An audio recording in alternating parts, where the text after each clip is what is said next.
Ok, Parashat Hashavua, Parashat Bamidbar. Alors, Hachem, cette semaine, j'ai trouvé un peu de temps. J'avais annoncé que pendant une courte période, enfin pas si courte que ça, en raison d'une alia, Bezrat Hachem, je suis pas sûr de pouvoir faire les shiurim avec autant de régularité que l'accoutumée. J'espère qu'Hachem me pardonnera. C'est pour une mitzvah d'aller en Eretz Israël. Alors on fera autant qu'on pourra. Bezrat Hachem, j'essaierai au minimum de maintenir les écrits, au moins qu'on puisse les lire le Shabbat. Et chaque fois que ce sera possible, on fera aussi les vidéos. Bon, ça va être compliqué, mais on fera avec ce qu'Hachem il voudra qu'on fasse. Bessiat Adishmaya. Beshem Hachem, Naase Venatzliar. Alors je disais Parashat Hashavua, Parashat Bamidbar. Donc on entre dans le 4e livre de la Torah. Justement d'ailleurs je permets de faire une remarque. Normalement il devait sortir le 4e tome de Yam Shel Torah sur Bamidbar. Il devait sortir pile pour cette période en raison, il est prêt hein, enfin du moins de mon côté, en raison de plusieurs problèmes extérieurs, ça a pris du retard, c'est pas de mon fait, tout est prêt, il est actuellement en phase de mise en page et on va lancer l'impression très très vite. Ce sera un peu en retard, mais ce sera durant le courant du livre de Bamidbar, si Hachem est d'accord, Bezrat Hachem, encore une fois. Alors je reprenais donc, enfin du moins je commence cette fois. Oui, ce Dvar Torah, il est pour le Zivugandgun de Jenny Bat Étoile. Donc le livre de Bamidbar, on l'appelle le livre des nombres, parce qu'on va avoir beaucoup de nombres, on va recenser l'homme Israël, et c'est le propos qu'on va essayer de développer maintenant. Donc Akadosh Baruch Hu demande un recensement du homme Israël selon des critères. Donc on va d'abord recenser les Bnei Israël en excluant les Lévi'im, et puis après par la suite Moshe comptera les Lévi'im.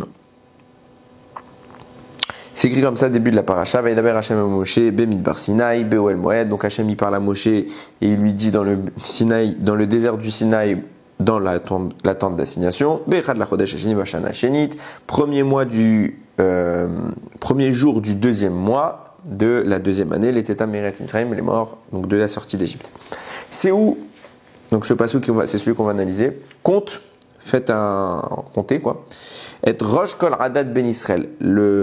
Littéralement, je vais dire la tête de toute l'assemblée Ben Israël. Donc on va compter, on va faire un recensement. Les Mishperotam, selon leur famille, les Vet Avotam, la famille paternelle. Bemispar Shemot, d'après le nombre de noms, Kol Zachar, les Gulgelotam, chaque homme compté par tête.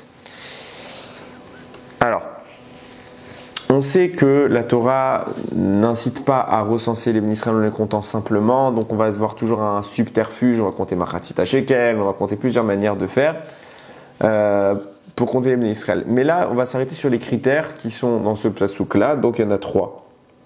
La Torah veut qu'on compte les Bnei Israël selon la famille paternelle et pas maternelle.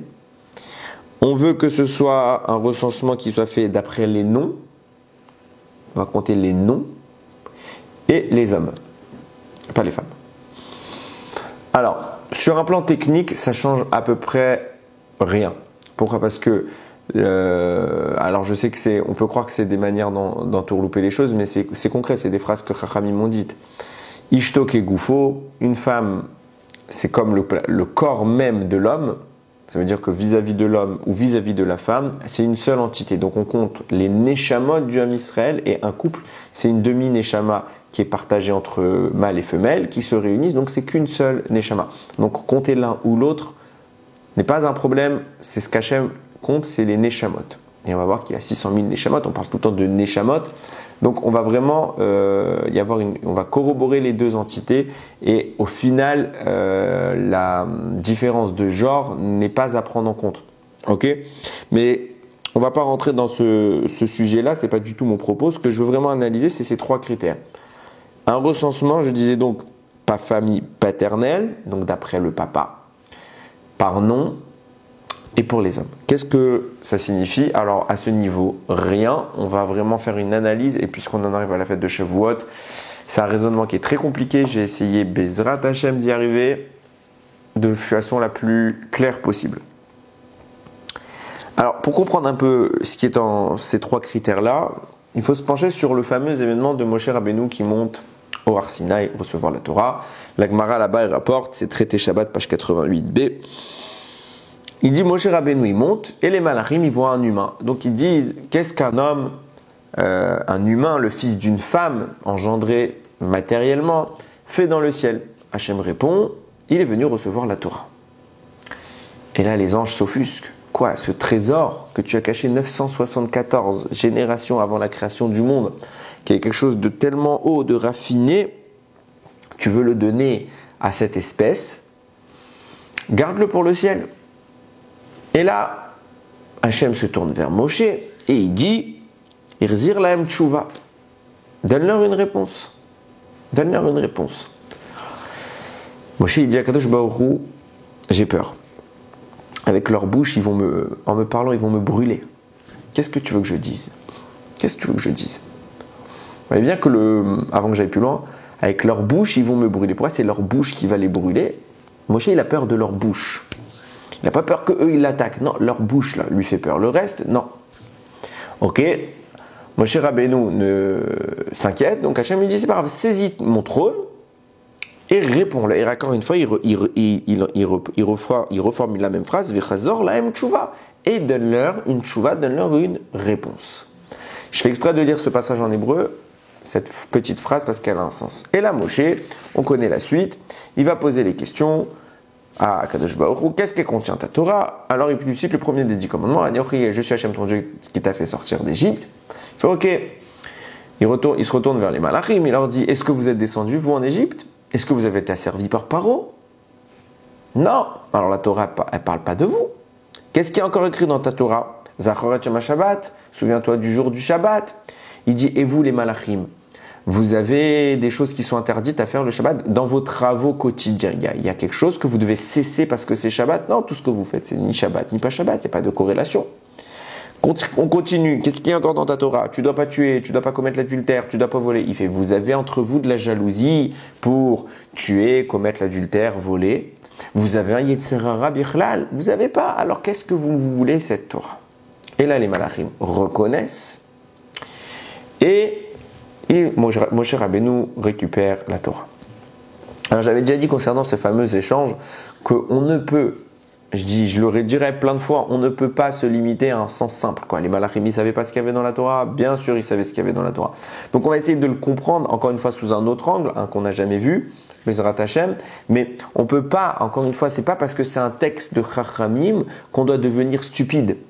On ne doit pas être bercé d'illusions avec des choses qu'on a entendues depuis qu'on est petit. Comme on les a entendues petites, alors on ne les analyse plus. On doit tout remettre en cause, et c'est en remettant en cause, en déstructurant, qu'on reconstruit et qu'on comprend beaucoup mieux avec les choses beaucoup plus profondes que ce qu'on a appris quand on était petit. Quand on était petit, oui, on peut se faire bercer par des petites histoires, et maintenant on grandit, la réflexion doit nous pousser plus loin. Le Ramban écrit dans son introduction sur la Torah, il faut savoir, il dit que c'est une transmission authentique qu'on a, ce qu'il va le dire là, c'est quelque chose de vrai. La Torah n'est que les noms d'Akadosh Baruch Hu. Elle n'est constituée que de noms d'Hachem, que des noms, enchevêtrés dans tout le texte, qui sont aujourd'hui occultés par le texte, parce que je l'ai déjà expliqué plusieurs fois, la Torah s'habille en fonction de l'endroit où elle se présente. Donc on est dans un endroit où on est chez l'homme. Donc il y a une histoire qui s'est greffée sur cet amas de lettres qui était la Torah, mais il faudrait imaginer la Torah comme un bloc de lettres dans laquelle il n'y a pas l'espace, c'est que toutes les nékutot qui sont supprimées, que des lettres qui se succèdent. Et ça, c'est le corps de la Torah. Et de même que vous, dans votre corps, vous êtes une seule entité, mais comme vous connaissez cette entité, vous pouvez identifier chaque partie de l'entité. Vous pouvez repérer les yeux, le nez, la bouche, les oreilles, les mains, les jambes. On peut tout identifier simplement en voyant le corps. Et le corps, il est associé. Et bien pareil, la Torah est associée. Et celui qui connaît ses secrets identifie à l'intérieur de ce texte, enfin de ce long mot qu'est la Torah, il identifie des parties, des couches, des sous-couches qui correspondent à des niveaux de lecture et à des noms d'Akadosh Baruch Hu. Les noms avec lesquels le maître du monde gère sa création. Donc, comme la Torah s'est habillée avec une histoire, à travers Abraham, Yitzhak et Yaakov. Donc des espaces se sont créés, des Nekudot sont apparus pour donner un contexte historique et pour modéliser le texte standard des lois que nous devons pratiquer. Mais dans son sens profond, la Torah, c'est que des noms d'Hachem qui se succèdent. Et ici, on avait les connaissances requises, on serait capable de recombiner le texte pour faire émerger ces noms. Il donne un exemple qui n'est pas vrai, mais il dit, je vous donne juste un exemple qu'on peut, en décalant simplement 2-3 choses, reformuler avec les mêmes lettres, le même texte, faire une autre phrase. Par exemple, la première phrase de la Torah, Bereshit bara Elohim. Donc au commencement Dieu créa le ciel, au commencement Dieu créa. Si vous décalez juste quelques lettres, vous faites Berosh, Yit bara Elohim. C'est les mêmes lettres, on a juste décalé les dernières lettres du mot Bereshit, on les a collées au deuxième mot, et ça nous fait quoi? Au roche, au sommet, Yit bara, il créera Elohim. Alors on n'a pas dit que ça a un sens qu'on dit. Il donne ça comme exemple pour prouver qu'il existe des recombinaisons du texte. Donc la Torah n'est qu'un amas de noms d'Akadosh Baruch Hu. Pourquoi j'introduis cette idée? Le Sfat Emet rapporte une idée qu'on a déjà vue milliers de fois et encore plus sur Bamidbar, et il va la corréler avec ce qu'a dit le Rambam pour la pousser plus loin encore. On le sait, il existe 600 000 Neshamot du Ham Israël, c'est le recensement de notre paracha, 600 000 et des poussières, il y a 600 000 âmes dans le peuple juif. Parallèlement à cela, nos sages nous disent que le mot Yisraël, ce peuple qui contient 600 000 âmes, c'est l'acronyme de Yesh Shishim Ribo Otiot la Torah. Il y a 600 000 lettres dans la Torah. Alors on a fait un cours il n'y a pas si longtemps de ça pour dire que c'était pas 600 000 et qu'il y avait toute une raison, mais en attendant, dans l'absolu, qu'est-ce qu'essaie de nous mettre en évidence nos sages? C'est d'expliquer que la Torah est un contenu dont les âmes prennent leur origine. Chaque âme est affiliée à une dimension de la Torah, et cette dimension est symbolisée ici par une lettre. Il y a une lettre qui vous correspond à vous, à vous, à vous, à vous, à moi. Chacun il a sa lettre dans la Torah, ça veut dire quoi? Chacun a sa sphère, sa dimension privée et personnelle de Torah, et c'est cette dimension qui lui revient de dévoiler au monde. Donc il y a vraiment une corrélation, une liaison de l'âme avec la Torah. Mais en corroborant ça avec ce que vient de dire le Ramban, puisqu'il existe les Neshamot du Ham Israël. Ces Neshamot trouvent une relation, un échelonnage au niveau de chaque lettre de la Torah. Mais cette même Torah, c'est quoi? Les lettres qui le composent ne sont que les noms d'Akadosh Baruch Hu. Ça veut dire quoi? C'est-à-dire que la Neshama d'une personne qui correspond à une lettre va s'associer à la Neshama d'une autre personne qui va correspondre à une deuxième lettre. Et ensemble, ils vont former un mot. Ce mot-là est un nom divin. En clair, nous sommes à la constitution de l'expression des noms d'Akadosh Baruch Hu sur terre, l'expression des noms d'Hachem qui sont cachés dans la Torah. Nous sommes les composants de cela. Et originellement, et par la suite cela va changer. On va atteindre encore une autre dimension. Je vais l'expliquer en continuant. Donc je dis bien, il y a les 600 000 Neshamot, les 600 000 lettres qui forment des alliages qui constituent les noms d'Akadosh Baruch Hu. C'est pour ça que le Zohar nous explique qu'il y a 3 dimensions. Hachem, première dimension, la Torah et les âmes. Et chacun des 3 niveaux dispose d'une dimension dévoilée et d'une dimension cachée. Hachem dispose d'une dimension cachée et d'une dimension dévoilée. Les lettres de la Torah correspondent. La Torah elle-même correspond à une dimension cachée et dévoilée, et les Israël correspondent à une dimension cachée et dévoilée. De quoi on parle? Alors pour Hachem, c'est difficile à comprendre pour ceux qui n'étudient pas la Kabbalah. Je dis ceux qui connaissent, ils comprennent. Les autres, faites-moi confiance. C'est juste pour dire qu'il y a caché et dévoilé. Dans la dimension de l'expression divine, dans la Kabbalah, il y a ce qu'on appelle les sphirotes. Il y a 6 sphirotes intermédiaires qu'on appelle Zeher Anpin. Okay, c'est les 6 sphirotes qui correspondent à une dimension, c'est un partsouf entier, ça s'appelle Zeher Anpin. Ça, c'est la dimension cachée. En bas de ces 6 sphirotes, il y en a une 7e qui s'agrippe, entre guillemets, qui s'appelle la Malchut. Ça, c'est la dimension dévoilée d'Hachem. Celui qui a compris, tant mieux. Celui qui n'a pas compris, tant mieux aussi. C'est pas grave du tout. C'est juste pour dire que le Zohar, il vient ici expliquer qu'il y a les deux entités dévoilées et cachées. Sur le reste, c'est plus facile. Concernant la Torah, bien évidemment qu'il y a une Torah dévoilée, une Torah cachée. La Torah dévoilée, c'est celle qu'on connaît tous, Bereshit bara Elohim, le Chumash, la Mishnah, la Gemara. La Torah cachée, c'est la Kabbalah. C'est un peu ce que je viens d'expliquer très brièvement, bien évidemment. Et pareil, dans le Ham Israël, il y a une dimension cachée, il y a une dimension dévoilée. Et il amène les psukim pour le prouver. On sait tous qu'il y a deux noms qui sont afférents au Ham Israël, c'est Yaakov et Israël. L'un représente le caché et l'autre le dévoilé. Donc il y a à chaque fois cette dimension. Pourquoi il faut qu'il y ait une dimension cachée et dévoilée? Parce que l'objectif est de passer par ce qui est dévoilé, par ce qui est clair, pour atteindre tout ce qui est plus profond, les strates les plus cachées de la Torah. Donc, nous dit le Zohar, celui qui dispose du nom d'Hachem gravé en lui. On parle de quoi ici? On parle de la Brit Mila. Celui qui est détenteur de la Brit Mila, qui est le nom d'Hachem qui est marqué dans la peau de l'homme, alors il peut recevoir naturellement le sommet de la Torah, le dévoilement premier, entre guillemets les initiales de la Torah, l'introduction. Et par ses mérites et par son évolution, il pourra monter de strate en strate pour arriver au secret de la Torah, qui sont en réalité les noms d'Akadosh Baruch Hu. C'est intéressant de voir que la Brit Mila soit mise en avant. C'est le secret qui permet à l'humain de monter de toutes ces strates, de passer du dévoilé au caché. Et pourquoi c'est intéressant de le dire? C'est que la Brit Mila est qualifiée de hot. Il y a 3 mitzvot dans la Torah qu'on les appelle hot. Hot, ça veut dire un signe. Il y a les tfilin, ils seront pour toi en signe sur ta main. Le Shabbat, hot hi leolam, c'est un signe pour le monde. Et la Brit Mila, c'est écrit justement quand Akadosh Baruch Hu l'ordonne à Abraham, il écrit Unmaltem et Besar Orlatrem, vous circoncirez la peau de votre prépuce, l'excroissance littéralement.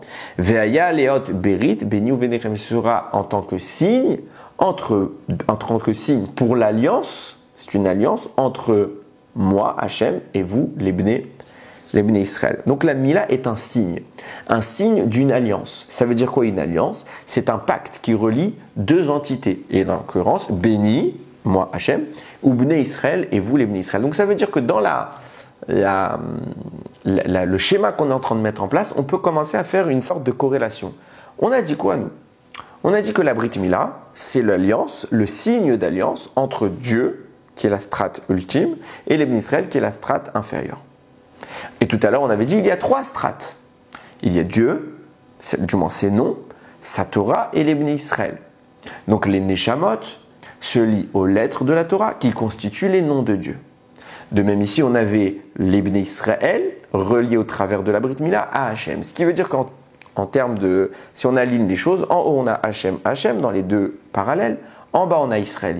Et au milieu on a la Torah, les lettres de la Torah, et la Brit Mila dans le deux schéma, qui se fait face avec les lettres de la Torah. C'est pas pour rien que le mot hot, qui correspond à la Brit Mila, qui est le signe d'alliance, peut se lire une lettre. Hot, ça se traduit aussi lettre. Les otiot de la Torah, c'est les lettres de la Torah au pluriel. Otiot, au pluriel, au singulier, hot. Ce qui veut dire que la Brit Mila est la lettre qui est posée en nous et qui correspond à l'échelonnage qui nous permet de monter de nous, par la Torah, vers Hachem. La Brit Mila, c'est le secret qui nous commence à dégraisser le problème, à déchiffrer, plus précisément dégraisser, c'était pas le bon mot, à déchiffrer le problème. Et donc, nous dit le Zohar, pour atteindre tous ces noms d'Akadosh Baruch Hu, il faut avoir le secret de la Brit Mila qui est l'initiation et qui te permet de monter, de monter, de monter. C'est d'ailleurs pas anodin de trouver que la Gemara, là-bas dans Masechet Avodah Zara, il écrit au début, la Torah est appelée au nom d'Hachem, mais à la fin, elle est appelée au nom des Talmidim, des Chachamim. Alors on peut comprendre ça comment? Au début, elle s'appelle au nom d'Hachem. Pourquoi? Parce qu'il y a les noms d'Akadosh Baruch Hu. La Torah, c'est que les noms d'Akadosh Baruch Hu. Mais finalement, quand tu décortiques le nom d'Akadosh Baruch Hu, c'est une combinaison de lettres. Cette combinaison de lettres est corrélée à une combinaison de neshamot. Quand un être humain dispose de la brite, donc il passe de sa neshama pour le monter au niveau de la lettre et pour appréhender le nom d'Hachem, à ce moment-là, puisqu'il a fait tout le cheminement, il est lui-même dépositaire de ce nom puisqu'il en a fait la découverte. Au début, c'est le nom qui était au-dessus, mais maintenant il est monté jusqu'à ce nom. Et puisqu'il est monté jusqu'à ce nom, il est lui-même l'expression de ce nom. Donc au début, ce n'était qu'un nom duquel il était dissocié. Pourquoi? Parce que le nom est une notion cachée, tandis que nous sommes dans le dévoilé et notre objectif, c'est de monter dans le caché. Donc tant qu'on est dans le dévoilé et que le nom reste caché, c'est deux entités différentes. l'entité qui représente uniquement Hachem, donc elle est appelée au nom d'Hachem. Mais lorsque le Ben Israël se fatigue au Limoud Torah, se fatigue à rechercher la volonté d'Akadosh Baruch Hu au travers de l'étude, alors à ce moment-là, il monte et appréhende le nom et il, entre guillemets, fusionne avec ce nom. Et puisqu'il fusionne avec ce nom, il est lui-même le nom. Donc, à ce moment-là, on ne peut plus dire seulement que c'est le nom d'Akadosh Baruch Hu. La Torah n'est plus appelée au nom d'Hachem, elle est appelée également à notre nom. Mais c'est nous, le nom d'Hachem. Au point où la Gemara affirme que le premier mot des 10 commandements, Anochi Hachem Elokecha, je suis Hachem ton Dieu, le mot Anochi, on aurait pu dire Ani Hachem Elokecha. On dit bien dans le schéma Ani Hachem Elokechem Asherotzi Tietrem, je suis Hachem votre Dieu qui vous a fait sortir d'Égypte. Non, là il écrit Ani Anochi Hachem Elokecha Asherotzi Tietrem. Pourquoi Anochi et pas Ani qui veulent dire la même chose? Simplement que le mot Anochi c'est l'anagramme, l'acrostiche pardon de Ana Nafshi Kadvit Yahavit. Moi, mon âme, je l'ai écrite dans la Torah. Et je vous l'ai donnée. La Torah est l'écriture de mon âme. C'est quoi l'écriture de mon âme? C'est mes noms. La Torah, c'est mon nom. Je vous donne mon nom. Ça veut dire qu'il est à vous ce nom. Et puisqu'il est à vous, vous êtes ce nom. Au début, la Torah est appelée à mon nom. Elle est Anochi, elle est moi, Hachem. Mais lorsque vous vous en saisissez, vous montez d'étage en étage au point où ce nom et vous n'êtes qu'une seule entité. Et elle est appelée à votre nom parce que ce nom, c'est vous. On n'a pas dit qu'on change le propriétaire de la Torah. On est nous-mêmes le nom par lequel il est évoqué. Et d'ailleurs, c'est plusieurs fois, on dit dans la Torah de un tel. Dans la Torah de un tel. Par exemple, c'est écrit comme ça dans le Midrash, je ne sais plus si c'est la Gemara qui dit ça, que dans la Torah de Rabbi Meir, on disait autre chose. Ça veut dire quoi? Rabbi Meir, il disait comme ça, Hachem, il a dit qu'il a fait des kotnot or, des tuniques de peau, à Adam et Chava suite à leur faute. Kotnot or avec un aïn pour dire une tunique de peau. Mais c'est écrit comme ça. Dans la Torah de Rabbi Meir, c'est écrit Kotnot or avec un aleph, tunique de lumière. Comme ça, la Torah de Rabbi Meir. Quoi, il n'a pas la même Torah que nous. Bien sûr qu'il a écrit un aïn. Mais Rabbi Meir, dans son niveau, il a atteint la Torah qui est la sienne. Et on l'appelle à son nom. Et il a atteint le nom divin qui est le sien. D'ailleurs, c'est un débat. Est-ce qu'il s'appelle vraiment Meir? C'est pour dire de quoi on parle. Ok, donc on est dans cette représentation-là où on devient nous-mêmes l'élément qui compose le nom d'Akadosh Baruch Hu, un des noms d'Akadosh Baruch Hu. Et sur cela, le Sfat Emet, il rappelle, d'ailleurs le Sfat Emet précise, le Sfat Emet que j'ai cité tout à l'heure, il dit que nous sommes nous-mêmes appelés sur le nom d'Hachem. Le Ham Israël. Ça veut dire que chacun, c'est exactement ce que j'explique depuis tout à l'heure, nous-mêmes on peut arriver d'obtenir le nom d'Hachem comme étant la couronne que nous plaçons sur nous et qui nous représente même dans ce monde. Et un autre Sfat Emet, deux chapitres plus haut, sur la parashat Bamidbar, ajoute, on connaît tous ce midrash qui dit que lorsqu'Akadosh Baruch Hu il est descendu au Har Sinaï nous donner la Torah, il est venu accompagné de 22 000 anges. 22 000 anges, chacun disposé d'un drapeau. Et quand on a vu ces drapeaux-là, on a été jaloux, on a dit Ripono Shel nous aussi on veut ces drapeaux, nous aussi on veut être les représentants. C'est quoi un drapeau? C'est ce qui représente une entité qui nous envoie. Donc chaque ange avait un drapeau. Que veut dire le drapeau? Il représentait, le drapeau c'est l'effigie de la fonction qui est celle de l'ange. Et ce qui est extraordinaire, c'est que les anges savent pourquoi ils sont créés. Ils savent précisément leur rôle sur Terre. Donc quand ils sont envoyés pour une mission, c'est précis. Nous, on ne sait pas. On ne connaît pas notre travail sur Terre. Et donc c'est frustrant. Donc on a pris à cada jour, nous aussi, on veut comme eux. Arriver à une dimension de connexion avec toi où le circuit n'est plus un circuit où on va à peu près sans le savoir n'importe où. Au contraire, la ligne directrice est rectiligne. On sait parfaitement où on va parce que la connexion est parfaite. Et on ne veut pas être dans le flou. Donc on a demandé des drapeaux et on a reçu des drapeaux. C'est pour ça que par la suite, même notre propre paracha parle des drapeaux des Bnei Israël, comment on va constituer la disposition. C'est plus par la suite aussi qu'on va en parler, mais passons. Le mot dégel, drapeau, il a une information qui est très importante. Qu'est-ce qui se passe ici? Cette disposition est un reflet, est une représentation du ciel. C'est comme ça qu'Akadosh Baruch Hu agence, je vais dire son équipe, son entourage de Malachim. Pour pouvoir se revendiquer d'un tel projet, d'une telle homogénéité avec le ciel, il faut soi-même entrer en harmonie avec ça. Or, pour pouvoir arriver au stade où on sait parfaitement le lien qui existe avec la Kadosh Baruch Hu, il est droit, parfait, et on sait parfaitement pourquoi on est envoyé, alors il faut être parfait, tout simplement. Il ne faut pas avoir d'écran qui bloque, qui fait des interférences avec le divin. C'est malheureusement pas le cas d'Ebné Israël. Tout être humain, il a son Yetzirah, donc il n'est pas parfait, il a des défauts, il faute. Donc, a priori, on ne devrait pas pouvoir se revendiquer de ces drapeaux. Seulement, qu'est-ce qui fait qu'on a eu le mérite de les avoir? C'est Avraham Avinu. Avraham Avinu va intervenir et il va bouleverser la logique. Pourquoi? Il écrit comme ça, Kadosh Baruch Hu s'adresse à Avraham, et il dit Vayotse oto achutza. Avraham se plaint de ne pas avoir d'enfant, il croit qu'il n'en aura pas. Hachem le sort à l'extérieur. Il lui dit contemple le ciel et compte les étoiles. On verra si tu vas pouvoir les compter. Il lui dit Ko zarecha. Ainsi sera ta descendance comme les étoiles. On n'est pas aussi nombreux que les étoiles, il y en a des milliards de milliards. Alors qu'est-ce que veut dire on est comme les étoiles? Réponse. Les étoiles sont la matérialisation des malachim, du travail des malachim, du rôle des malachim. C'est la transition entre le spirituel et le matériel. Et tout se répercute grâce aux étoiles sur Terre. Donc les étoiles sont gérées, les astres sont gérés par un ange. C'est leur aspect terrestre, entre guillemets. Vient nous dire la Torah, et c'est le Sfat Emet qui le dit, Ko yezaracha, ainsi sera ta descendance, comme les anges. Quoi, comme les anges? Eux aussi, ils auront droit d'avoir un dégel. Eux aussi, ils auront droit d'avoir un drapeau.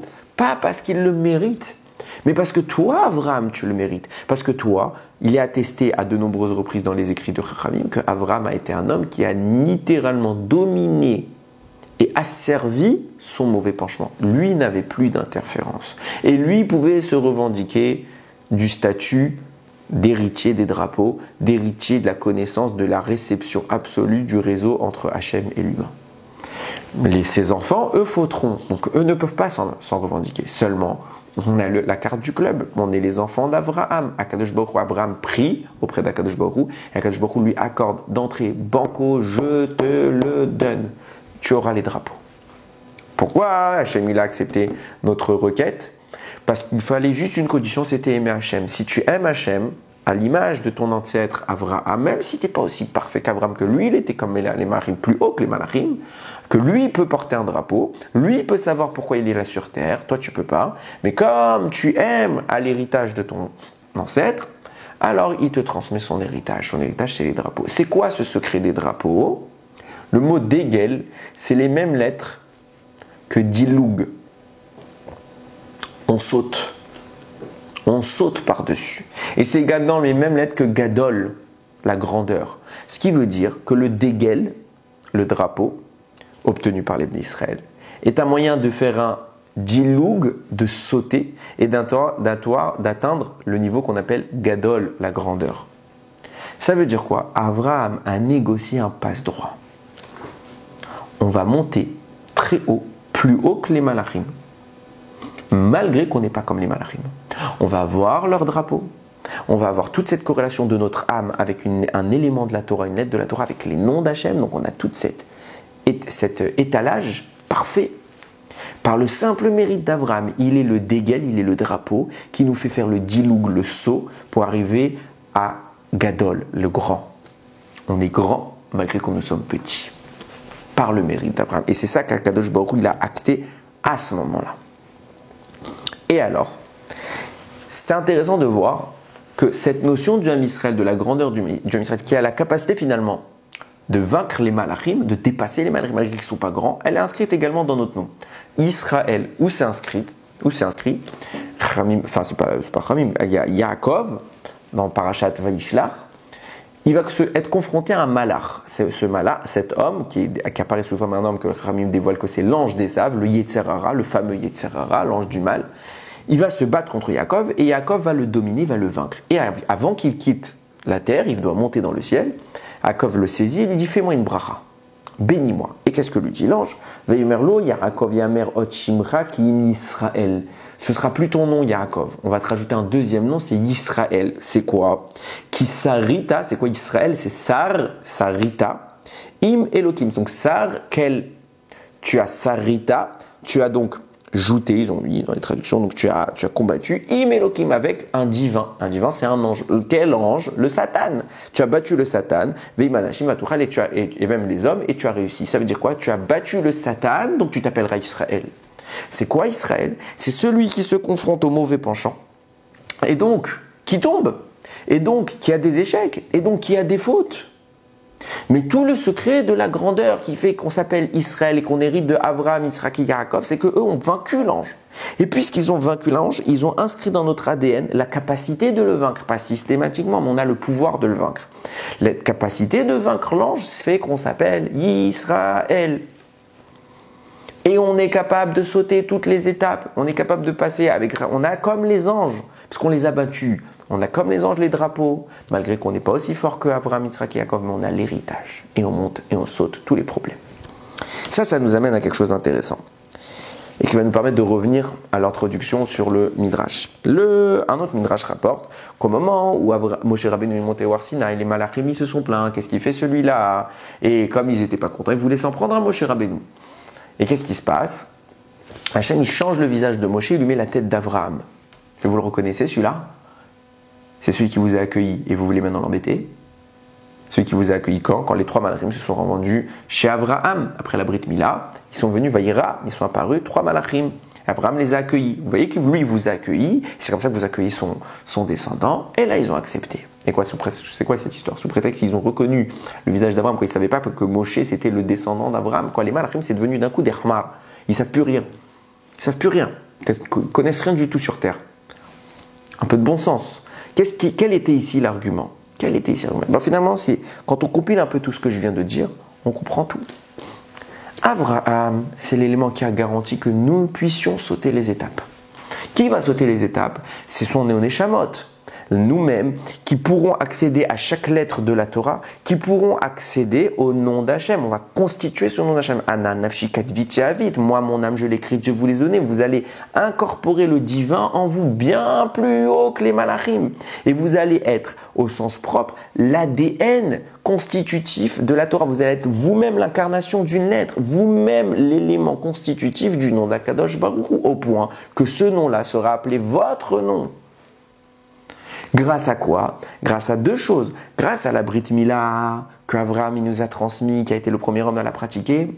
Et deuxième chose, grâce à l'accord, à l'alliance qu'Akadosh Baruch Hu a passé à Avraham en lui disant comme les malachim, ils seront ta descendance. Ils pourront obtenir le niveau des malachim. C'est quoi le secret pour obtenir le niveau et dépasser le niveau des malachim? Hachem lui a promis. C'est quoi le secret? C'est que Yaakov, il a battu le Satan et il t'a appelé Israël. Ayant ça à l'esprit, on va réanalyser maintenant l'histoire de Moshe Rabbeinu qui monte au Har Sinaï. On va voir que c'est une autre histoire, c'est un autre argumentaire. Tout est différent. Qu'est-ce qui se passe? Moshe Rabbeinu, il monte. Les marins me disent, qui c'est celui-là? Un homme. Les hommes, ils sont pas bien, ils ne savent pas la Torah. Et là, qu'est-ce qui se passe? Hachem dit à Moshe, réponds, il a peur de quoi? Tu as peur de leur bouche. Pourquoi tu as peur de leur bouche? Tu n'as pas peur qu'ils te tuent? Tu as peur de la bouche? C'est quoi la bouche? C'est leur argument, ils ont raison. C'est des malachim, on n'est que des humains. Qu'est-ce que tu veux que je réponde à Kadosh Baruch Hu? J'ai pas d'argument. Je ne sais pas quoi dire. Et là, Kadosh Baruch Hu, il va dire, attrape mon trône. Virzir lahem tshuva. Et réponds-leur.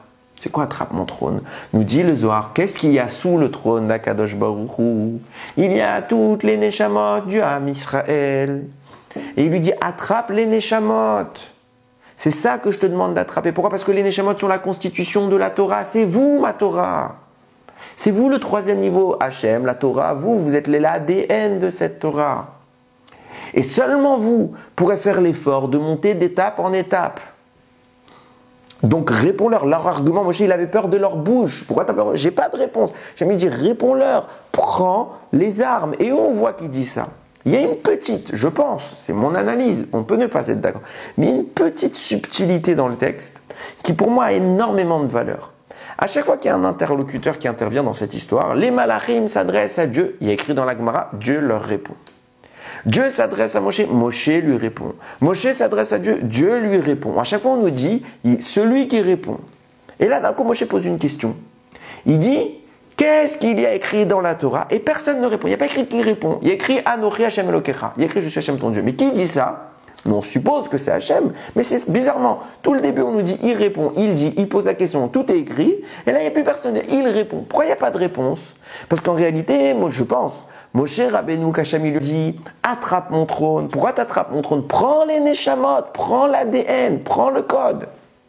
Et dans ce code, Moshe Rabbeinu, il a saisi les Neshamot du Ham Israël. Il a pris la partie qui s'appelle Anochi Hashem Elokecha Asher Hotzeticha. Je suis Hashem ton Dieu. Il a pris la mitzvah, la première mitzvah des 10 commandements. C'est pour ça qu'il n'y a pas quelqu'un qui lui répond. Parce qu'il a pris le trône et le trône lui a donné une Neshama. Et comme il a une Neshama maintenant, ou des Neshamot, il a pris toute la dimension qui s'appelle Anochi Hashem Elokecha Asher Hotzeticha Meretz Mitzrayim. Je suis Hashem ton Dieu qui t'a fait sortir de la terre d'Égypte. Donc il n'y a personne qui lui dit la mitzvah. Personne. Et il regarde les malachim et il leur dit vous êtes allés en Égypte, vous? Non. Vous faites Shabbat, vous? Non. Et à la fin, il leur dit vous volez, vous tuez, vous êtes lavé la convoitise? Non, vous avez le Yetzer Hara, vous. Pourquoi il rajoute vous avez le Yetzer Hara? Pourquoi il n'aura pas dit dimanche vous n'avez pas de Yetzer Hara? Tout de suite. Pourquoi il faut qu'il arrive à tout ce cheminement? Parce qu'il prend une Neshama et il leur montre regardez, c'est nous ça. D'où c'est nous? Regardez ma tête. C'est moi, Avraham. C'est Avraham qui a mis ça en place. À savoir qu'on peut sauter les étapes. Et d'où il a cet argument? Quelle est la faiblesse? Pourquoi on peut sauter les étapes? C'est quoi le secret? Ben c'est ça qui conclut. Il leur dit c'est le Yetzer Hara. Grâce au Yetzer Hara, on peut sauter les étapes. Parce que s'il n'y avait pas de Yetzer Hara, on ne s'appellerait pas Israël. C'est d'où il vient ce mot Israël? Parce que Kisaritaim Elohim, parce que tu as combattu avec Elohim. Elohim version ange. Tu as combattu contre un ange, le Yetzer Hara. Et c'est grâce au fait que tu aies vaincu le Yetzer Hara que tu t'appelles Israël. Et si tu t'appelais pas Israël, alors on pourrait plus dire l'acrostiche Yesh, Shishim, Ribo, Otiot, la Torah. Il y a 600 000 lettres dans la Torah. Pourquoi on pourrait pas le dire? Parce que tu t'appelles pas Israël. Pourquoi tu t'appelles pas Israël? Parce que tu n'as pas le Yetzer Hara. Tout l'ADN de la Torah, c'est ça qu'il leur explique. Moi, il prend les Neshamot, il dit ça, c'est l'ADN de la Torah. Ça s'appelle Israël. Pourquoi ça s'appelle Israël? Parce qu'on a Yetzer Hara. Quand est-ce qu'on a appelé ce nom-là? Parce qu'on a vaincu le Yetzer Hara. Et vous n'en avez pas. C'est pour ça qu'au début, il prend des Neshamot.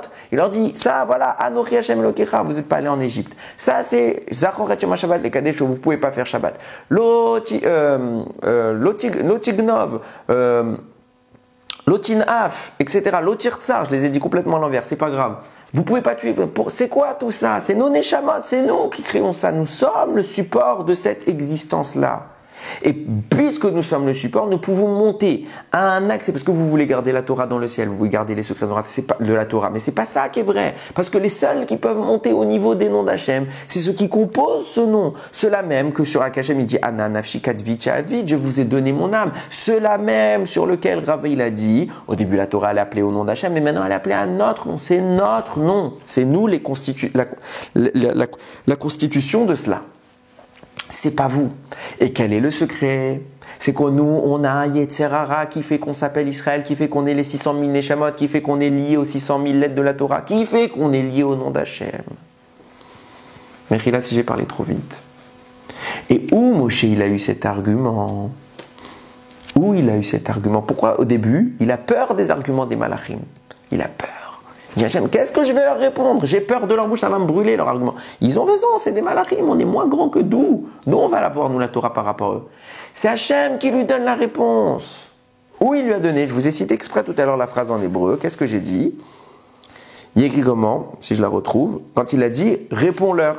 Irzir la em tchouva, vechazor la em tchouva. Donne-leur une réponse. En hébreu, le mot répondre, c'est la'anot, le verbe répondre. Il n'a pas dit répond. Il dit vechazor la'em tchouva. Et choser, l'achzor, c'est revenir vers une réponse. Alors c'est une expression en hébreu. Donne-leur une réponse, on peut dire vechazor la'em tchouva. Seulement, ça insinue autre chose. Quelqu'un qui fait tchouva, qui se repentit, on dit qu'il est choser bitchouva. Pourquoi Hachem n'a pas dit juste répond avec le verbe laranot? Il a dit vechazor laem tchouva. Rends-leur une tchouva, une réponse. Peut-être, je dis bien peut-être, qu'Akadosh Baruch Hu, il a insinué à Moshe Rabbeinu Pour quelle raison on est supérieur à eux? C'est que nous, on peut faire tchouva. C'est que nous, on peut fauter et faire tchouva. Et pourquoi on peut fauter et faire tchouva? C'est parce qu'on a un Yetzer Hara. D'où Moshe, au début du texte, il n'a pas d'argument. Moshe dit, j'ai peur qu'ils vont me brûler avec leur bouche. Et à la fin, il a un argument. C'est qu'on a un Yetzer Hara. Quoi, il n'a pas pensé avant qu'on avait Yetzer Hara et qu'ils n'avaient pas? Bien sûr qu'il a pensé, mais il ne savait pas que c'était ça le secret. Ce qu'il ne savait pas, Hachem, il lui donne une information capitale. Il lui dit, mais les malachim, ils disent, mais nous, on est plus grands que les hommes. Et moi, j'ai dit, bah, Hachem, ils ont raison, ils sont plus grands que nous. Hachem, il dit, mais non, le secret, c'est que vous êtes plus grands qu'eux. Ah bon, pourquoi? Prends les Neshamot, c'est vous, c'est les Neshamot. Pourquoi on est mieux qu'eux, Hachem?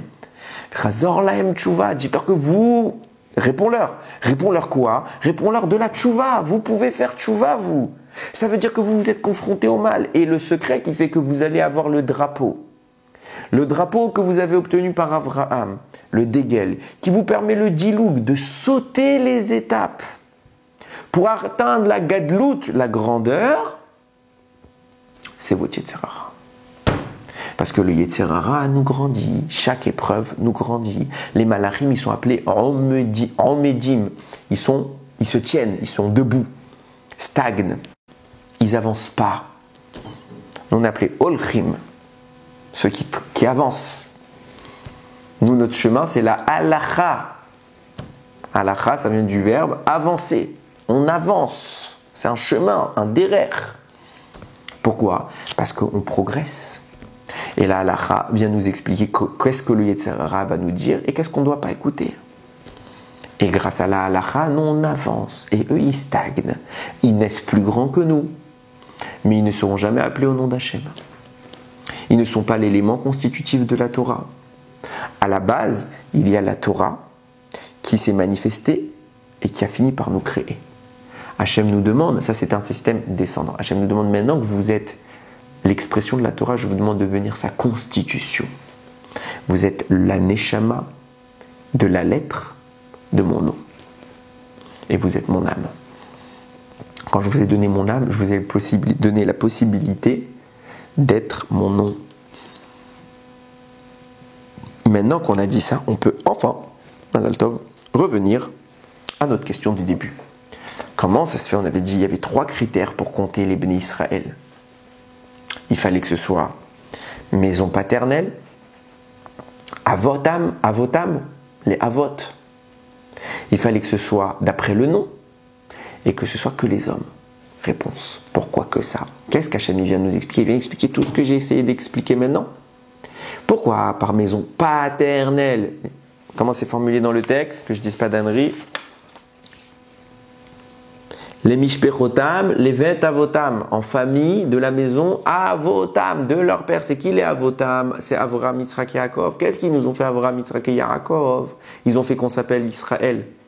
Ils ont fait que c'est nous les Shishim Ribot Tiot la Torah. Yesh Shishim Ribot Tiot la Torah. Il y a 600 000 âmes, 600 000 lettres en Israël qui sont corroborées à 600 000 âmes du peuple juif. Qui fait qu'on s'appelle Israël? C'est Yaakov. Qui fait qu'on peut avoir les drapeaux? C'est Avraham. Qui sont les 3 hommes qui ont dominé leur Yetzirah? C'est Avraham, Yitzhak, Yaakov. Qu'est-ce qui fait que nous, on a possibilité d'être plus grands que les anges? C'est les Mishpechotam, notre famille, les Vet Avotam de nos papas, de nos avot. C'est pour ça qu'Hachem a dit les vet avotam, que maternelle. C'était pas pour dire l'homme n'est pas la femme, parce qu'au final ça revient au même. Si tu comptes dans un sens ou dans l'autre, c'est pas le problème. Mais qu'est-ce qui cache le texte? Il cache qu'on a ce décompte-là et doit être basé par Avraham, Yitzhak, Yaakov. Et qu'est-ce qu'ils ont fait? Bemispar Shemot, d'après les noms, d'après le nombre de noms. Pourquoi le nombre de noms? Parce que notre nom, c'est celui d'Akadosh Baruch Hu. Hachem nous a dit, je vous ai appelé d'après mon nom. Ma Torah s'appelle en mon nom, mais au final, elle s'appelle en votre nom. C'est tout ça, c'est pour dire, vous êtes bien les 600 000 Neshamot mises en place par Avraham, Yitzhak, Yaakov, plus grandes que les malachim qui sont affiliés au nom. Kol Zachar. Mais que les hommes doivent compter. On doit compter, pourquoi pas les femmes? J'ai dit, bon, c'est mathématiquement, on s'en fiche en vrai. Qu'on compte les uns ou les autres, c'est Ishto et Goufo, c'est une seule entité. Alors pourquoi que les uns? Non, parce que tout le secret de cela, c'était quoi? La Brit Mila. Qu'est-ce qui fait qu'on peut faire cet ascenseur vers Kadosh Baruch Hu? C'était la Brit Mila. Or, la Torah et la Brit Mila sont des mitzvot dont seul l'homme a la mitzvah. Qu'est-ce qu'on essaie de dire par là? Bien sûr que quand l'homme il fait la Brit Mila, et que vu que sa femme et lui c'est une seule entité, alors à eux deux, ils font des mitzvot, la femme elle a des mitzvot, l'homme il a des mitzvot, à eux deux, on a les 613. Ça dépend, 613, on n'a pas toujours 613, si on est Kohen, pas Kohen, mais c'est dans l'hypothèse. On a toutes les mitzvot que notre âme peut faire. Donc quand un homme il fait la Brit Mila, sa femme aussi elle bénéficie de cette mitzvah. Et quand un homme il étudie la Torah, on ne parle même pas combien sa femme elle bénéficie de cette mitzvah. Quelle route on a d'étudier la Torah. Et qu'est-ce qu'on explique par là? Puisque c'est au travers de la Torah qu'on fait cette démonstration pour monter vers Akadosh Baruch Hu, alors on compte ceux qui sont astreints à ces mitzvot. C'est ceux qui ont la Brit Mila pour pouvoir étudier la Torah. On est à l'approche de Shavuot et c'est exactement ça le message. Hachem il a dit, on fait un compte, on va prouver à chaque fois, qu'est-ce qui se passe. Akadosh Baruch Hu, il va vous montrer combien chacun, lui, il fait partie de ma Torah. Regarde, compte-le lui, son nom il est dans ma Torah, son nom c'est mon nom, compte-le, et compte-le lui, et lui, chacun c'est une partie de ma Torah, donc on les compte. On compte avant un jugement de Torah, on compte tous les éléments de la Torah, on fait un bilan torahique, et Hachem il juge la Torah. Et on arrive à Shavuot, on est jugé sur la Torah. Combien de Torah on va avoir droit cette année? On a une place, on est corrélé à une dimension de la Torah. Année numéro 1, qu'est-ce qu'on va avoir le droit de dévoiler dans cette dimension-là? Quelle part sera cette année? Année numéro 2, un peu plus. Année numéro 3, un peu plus. Jusqu'à qu'on arrive à dévoiler tout notre rapport. Et quand on en arrive au plus haut niveau, alors la Torah est appelée notre nom. Le nom d'Hachem est appelé notre nom. On est complètement investi du divin. Et on voit combien de grands hommes. Moshe, on l'appelait Isha Elohim, l'homme de Dieu. Pourquoi l'homme de Dieu? Clair. C'est devenu clair. Alors on en arrive, je le disais, à Shavuot. On va voir. On a 2 jours, on est à la saison 1 jour. L'idée c'est quoi? Combien on va s'agripper à ta Torah, Hachem? Combien on va s'engager cette année de Shavuot à Shavuot d'absorber, d'ingurgiter ta Torah? Combien elle est belle ta Torah? Regardez. Je le dis en bref, peut-être qu'il va regarder le shiur, la personne de qui je parle, je ne dis pas son nom. J'ai eu quelqu'un au téléphone cette semaine pour le projet que j'essaye de mettre en place de diffusion de Torah, surtout quand je serai en Eretz Israël. Et je lui ai expliqué que j'ai une chance extraordinaire, c'est que j'ai mon rencard privé avec Akadosh Baruch Hu toutes les semaines. C'est quoi mon rencard privé avec Akadosh Baruch Hu toutes les semaines? C'est à chaque fois que je fais ce devoir Torah. Pour moi, je suis en train de discuter avec Akadosh Baruch Hu. Alors, on n'entend rien, mais il me donne des réponses. Moi, je les vois comme ça. Je suis en train de chercher, d'un coup, Eureka, j'ai trouvé. D'où ça vient ce Eureka, j'ai trouvé quelque chose qui me plaît, qu'est-ce que j'ai envie de faire un devoir Torah? C'est Akadosh Baruch Hu qui envoie. Et je lui dis, j'ai une émouna en ça, que quoi? Qu'à chaque fois que je fais cette recherche, il y a un moment où j'ai la réponse. Et ce moment-là, pour moi, Béhémet, c'est Hachem qui est assis avec moi, comme un papa qui est en train d'apprendre à son fils. Il voit son fils, il cherche. Maman, il lui donne la réponse. Tiens, mon fils, c'est ça la réponse. Béhémet, le jour même où je suis avec ce monsieur au téléphone, dans l'après-midi, le soir, c'était pas plus tard qu'hier, je suis en train d'étudier, je cherche, qu'est-ce que je vais pouvoir dire cette semaine? Et je bloque sur un élément du Dvar Torah, il me manque quelque chose. C'était l'élément avec le mot Israël, Yaakov, etc. J'ai pas la réponse. Je cherche, je dis, il faut, pour que le Dvar Torah soit émet, il me faut cette étape. Mais où est-ce qu'on voit dans la Torah qu'il y a ça? Et je vois pas. J'attends, je cherche. Et d'un coup, paf, ça apparaît. Et à quoi je pense immédiatement? À moi en train de raconter à mon ami, Hachem Kadosh Baruch Hu, il a toujours rendez-vous avec moi pour me donner mes réponses de Torah. Il a rendez-vous. C'est moi qui ai rendez-vous avec lui. Et il ne le loupe jamais. Des fois, moi, je peux le louper peut-être. Mais lui, il ne loupe jamais. Même histoire, ma femme, une fois, me voit fatigué. Elle me dit, à quelle heure tu t'es couché hier? Je lui dis, il était 2h du matin. Elle me dit, mais ça sert à quoi? Si tu t'endors devant tes livres, qu'est-ce que tu vas trouver à 2h du matin? Je fais, oui, je m'endors, mais c'est pas grave. Parce que de minuit à 1h30, je suis en train, comme ça, de somnoler. Mais à 1h30, et j'attends. Qui j'attends? J'attends Hachem, j'ai mon rendez-vous. À un moment, il va me donner ma réponse. À un moment, il me donne ma réponse. Pourquoi? Parce que c'est mon chélek. C'est ma Torah. Et on a tous la Torah. On a tous notre Torah. On a tous, quand on veut, rendez-vous avec Akadosh Baruch Hu. Il faut juste attendre qu'il vienne sonner à notre porte. Mais attendez, ne restons pas à faire rien. Si on ne l'attend pas, il ne vient pas. Mais si on l'attend, si on ouvre les Sfarim, on se fatigue, même si rien ne sort de ça, parce qu'on ne va pas apprendre mamash quelque chose maintenant, c'est pas grave, Hachem y vient, et ça laisse une marque. Ce rendez-vous-là, il est fixé quand? À Shavuot. Combien de fois Hachem il va venir vous voir cette année? Voilà ce que vous allez fixer aujourd'hui, pendant cette fête. Combien de fois Akadosh Baruch Hu va sonner à votre porte? Et combien de fois vous aurez à lui répondre? Et chaque fois qu'il sonnera, il vous apprendra quelque chose. Comme un papa qui s'assoit avec son fils, qui lui apprend une Mara, une Mishnah, une Halacha, il lui parle. Alors oui, Hachem il nous parle. Comment il nous parle? On n'est pas des prophètes. Il n'y a plus de prophétie. Mais papa, il parle à son fils. Comme il veut, pas on entend, mais il nous envoie le message. À distance, parce qu'on n'a plus les oreilles très propres, on n'a plus ce qui est toute la doucha qu'il faudrait être la nôtre. Mais papa, il nous parle. On a rendez-vous avec papa, à Shavuot, pour prendre un carnet de rendez-vous pour l'année prochaine. Alors remplissez votre carnet avec le maximum de rendez-vous, avec le maximum d'opportunités. Chacun de ces rendez-vous-là qu'il y aura, des moments de Torah, ces moments que vous allez passer avec Hachem. Je ne sais pas s'il y a mieux sur cette terre. Toutes les fois que vous allez parler, vous allez être assis avec Hachem. Et Hachem va vous apprendre quelque chose de son nom, de sa Torah, de votre Torah. Baruch Adonai Leolam, Amen ve Amen.